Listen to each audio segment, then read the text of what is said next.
Hi hello नमस्कार मित्रमैत्रिणींनो, मी सध्या तुम्हा सर्वांचं स्वागत करते साफसफाईच्या आजच्या आपल्या नवीन पॉडकास्टमध्ये. चला तर मग मंडळी, जास्त वेळ वाया न घालवता सुरुवात करूयात आजच्या आपल्या चर्चेला.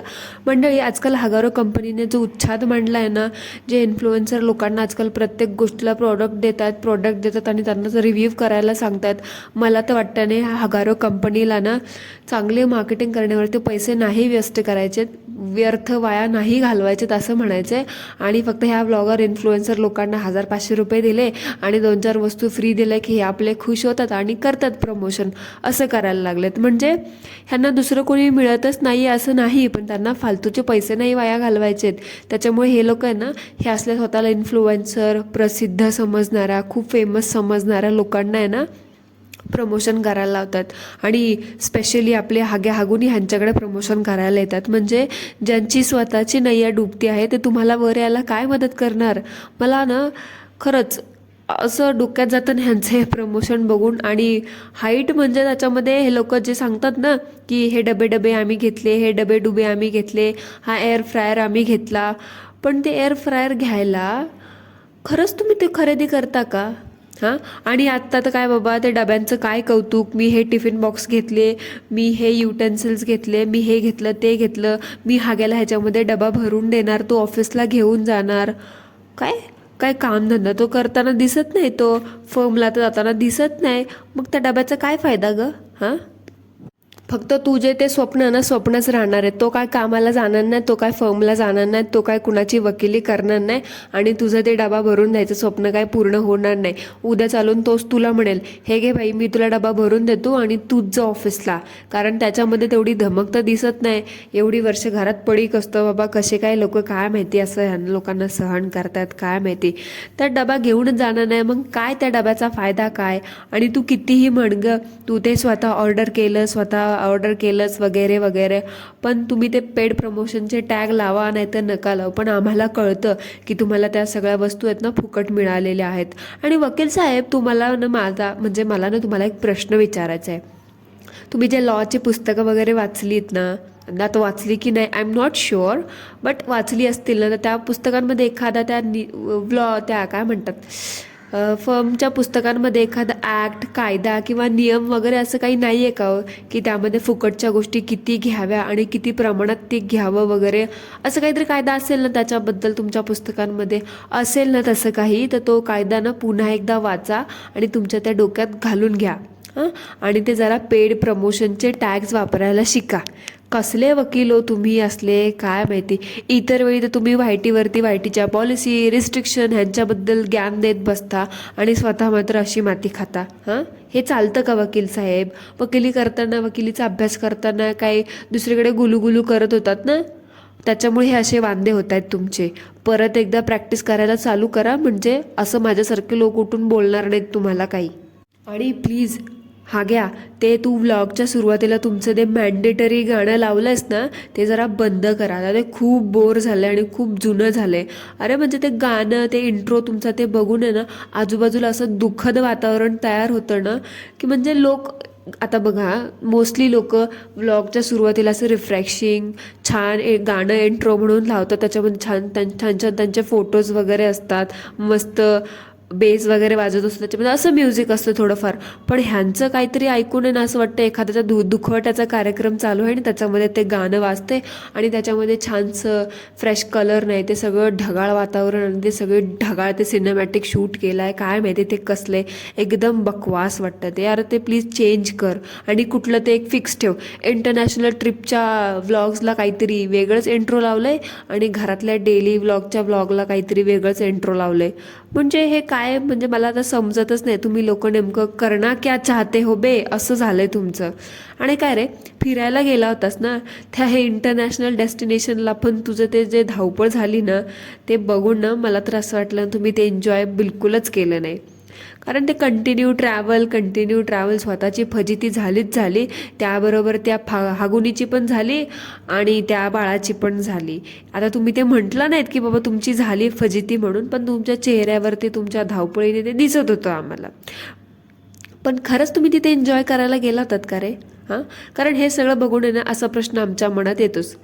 कसं काय तिकडे तुझी बहीण तिची बहीण ती मेवणी वगैरे सगळे फिरायला गेले होते आणि आजकाल सगळे यूट्यूबर लोक पण उंडगायला गेले होते, म्हणून आपलं वळी बरोबर पळी, बरोबर ना. सगळे गेले तर मग आपण पण कसं काय मागे राहायचं, आपण पण जाऊ.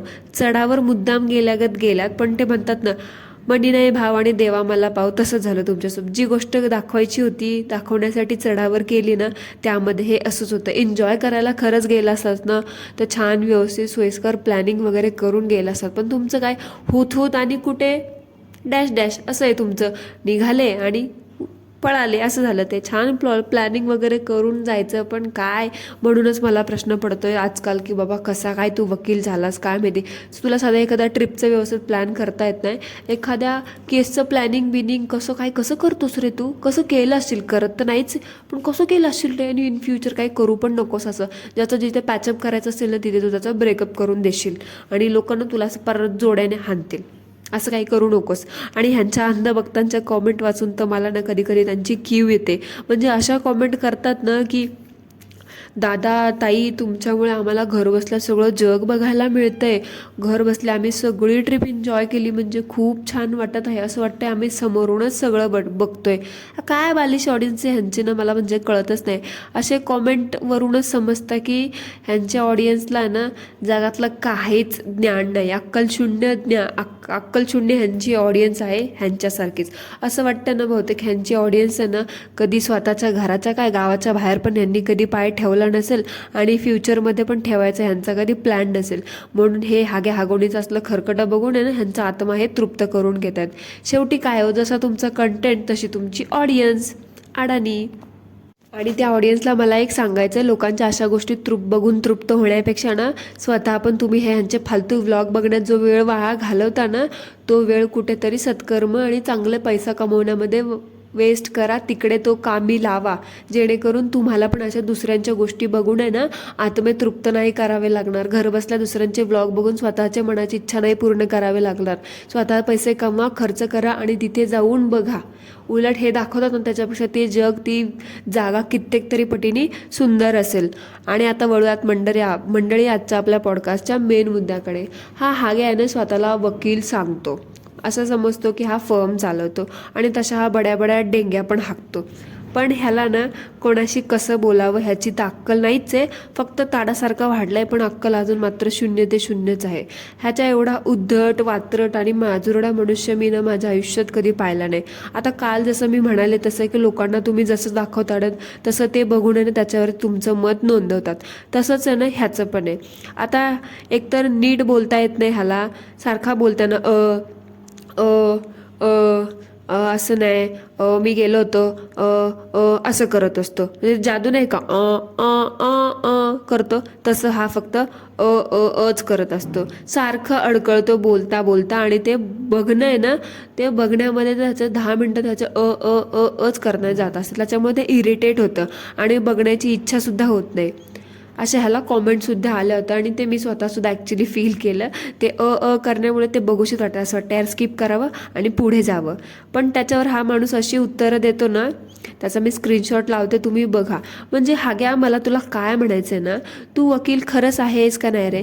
तुझी बायको पण वकील आहे ना आणि तुम्ही स्वतः पण फर्म चालवता म्हणे, तर त्या कसली केस लढली आहे तू का नाही, मला तुझ्याकडे बघून काय कळतच नाही. म्हणजे मला तर डाऊट येतो की तू कुठली केस लढली असशील म्हणून, कारण तिथे जर लढायला गेला असेल ना तिथे पण तू असा असा करत बसला असशील. नाही म्हणजे आता बघा ना, साहजिक प्रश्न आहे, कॅमेऱ्यासमोर बोलताना ह्याची फार तारांबळ उडते, ह्याची हालत खराब होते, फक्त करत बसतोस. निर्जीव वस्तूसमोर बोलताना ह्याची फार हे होते, 12 वाजतायत आणि कोर्टात फार 20-25 माणसांसमोर बोलताना ह्याच्या तर तोंडातून काय काहीच निघत नसणार, पर हवासुद्धा बाहेर येत नसेल ह्याच्या तोंडातून. काय मंडळी, बरोबर बोलते ना? बरोबर बोलते का चुकीचं बोलते मला कॉमेंटमध्ये सांगा.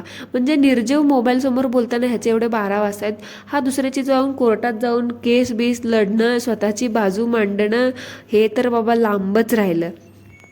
म्हणजे बिकॉज ह्याच्या वरूनच कळते की ह्याच्यामध्ये किती कॉन्फिडन्सची कमतरता आहे. मोबाईलमध्ये बोलताना ह्याचे जे तोते उडत आहेत ना, ते कोर्टरूम वगैरे ह्या सगळ्या गोष्टी तर लांबच राहिला. बिकॉज एवढा मोठा फर्म चालवणारा, फर्मचा मालक, स्वतःला वकील समजणारा, लोकांना वकिली करून करून ह्याची ची सवय मोडायला पाहिजे ना. म्हणजे एक कॉन्फिडन्स गेन व्हायला पाहिजे ना. लोक म्हणतात ना, आता एक जरी केस लढली तरी लोकांमध्ये कॉन्फिडन्स येतो वगैरे वगैरे, ते खूप छान पद्धतीने बोलायला लागतात. पण ह्याची तर मोबाईल समोरच असे मेंगलाटासारखा करतो. कसला रे वकील तू, हां? आता काय वाटतं माहिती आहे का मंडळी, बहुतेक ह्याच्या ह्या मुळेच ना, ह्याच्या लॅक ऑफ कॉन्फिडन्समुळे ना ह्याला आता घरात बसण्याची वेळ आली आहे. म्हणजे बघा ना, तिथे ह्याने केला असेल आणि करता करता ह्याचा होऊन बसला असेल आणि हा बसला घरी. ते लोक म्हटले असेल, बाबा आता तू घरी बस, तू इथं येऊ नको, कारण ही जागा तुझ्यासारख्या अंडर कॉन्फिडंट लोकांसाठी नाही आहे. म्हणून त्यांनी पण ह्याला ना हाकलून लावलं असेल, बरोबर ना. आणि त्यामुळे ह्याने ना आता वाईटीवरती येऊन असा उच्छाद मांडला आहे. ते पण ज्यांच्या ऑडियन्सच्या जीवावरती बसून घरात खातोय ना, त्यांनाच हा वेड्यासारखा उलटसुलट काहीही बोलत सुटतेस. बरं झालं ते वकिलीमधून आहे ना तुला हाकलून लावलं, नाही तर तिथे पण असंच काहीतरी वेड्यासारखा बोलत सुटला असतास.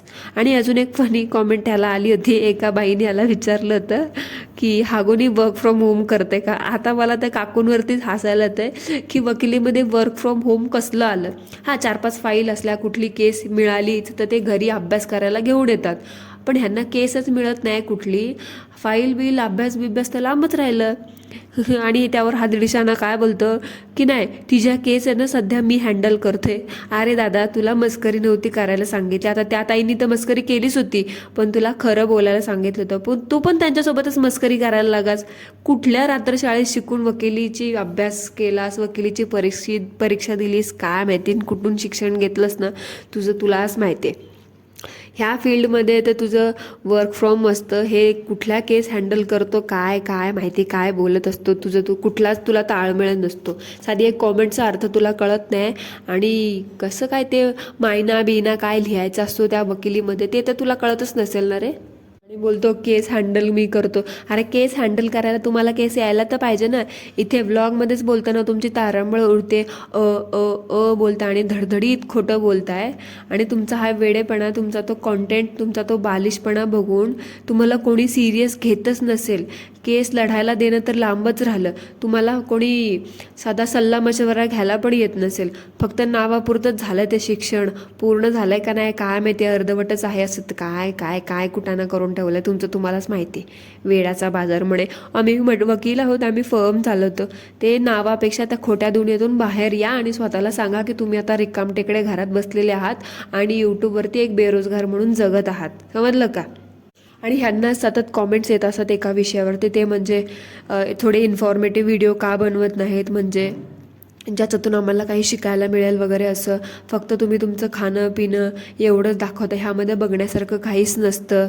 तर ह्यावर वकील साहेब काय म्हणतात, ह्यांची अक्कल किती आहे हे दाखवून देतात. हे म्हणतात की वी आर लाईफस्टाईल व्लॉगर्स. आम्ही ट्रॅव्हल रुटीन, आम्ही आमचं डेली रुटीन म्हणजे धुनी भांडी वगैरे हे सगळं दाखवतो. आता मंडळी मला सांगा, लाईफस्टाईल व्लॉगर ही कॅटेगरी फक्त ह्याच्यामध्ये डेली व्लॉगिंग, धुनी भांडी, ट्रॅव्हल एवढंच येतं का? एवढ्याच गोष्टीपुरती मर्यादित आहे काय लाईफस्टाईल व्लॉगिंग? ह्या हाग्याला स्वतः खूप स्वतःला लाईफस्टाईल व्लॉगर समजतो. तर हाग्या जरा ऐक, त्या लाईफस्टाईल व्लॉगिंगच्या फील्डचा, त्या शब्दाचा आहे ना जरा सखोल अभ्यास कर. तुझी ती धुनी भांडी वगैरे वगैरे तर रटाळ गोष्टी ह्या लाईफस्टाईल व्लॉगिंगमध्ये येत नाहीत. लाईफस्टाईल व्लॉगिंग आहे ना तुझ्या विचाराच्या पलीकडची गोष्ट आहे आणि तू ते कधी करू शकणार नाहीस. वकिली तुझ्याच्याने झाली नाही रे नीटनेटकी. लाईफस्टाईल व्लॉगिंग काय होणार आहे तुझं? हे सगळं बघूनच मला प्रश्न पडतो सारखं, आणि आजकाल तो रोज पडायला लागलाय की तू कसा काय वकील झालास ते काय माहिती. जरा ते ना 4 पुस्तकं काढ आणि त्याच्यामध्ये बघ. नाही तर आजकाल यूट्यूबवरती एवढं उच्छाद मांडलायस ना, ते यूट्यूब उघड आणि त्याच्यावरती बघ लाईफस्टाईल व्लॉगिंग सर्च करून. तिथे तुला येईल सगळ्या कॅटेगरीज की लाईफस्टाईल व्लॉगिंगमध्ये काय काय येतं. तुझी ती धुनी भांडी, बायको पोरगी ते ते ते ते सगळं तर अजिबात नाही आहेत. आणि तू स्वतःला समजतोस ना लाईफस्टाईल व्लॉगर, तर त्या भ्रमातून बाहेर ये. आणि अजून एक गोष्ट आठवली ह्या वकिलीवरून, ह्या लोकांना कॉमेंट येतात की तुमच्या लॉ एज्युकेशनवरती व्लॉग बनवा, थोडीफार आमची मदत होईल, आम्हाला पण शिकायचं आहे तसं काही, त्याच्यामुळे थोडंसं समजेल की बाबा कुठलं काय कसं कसं.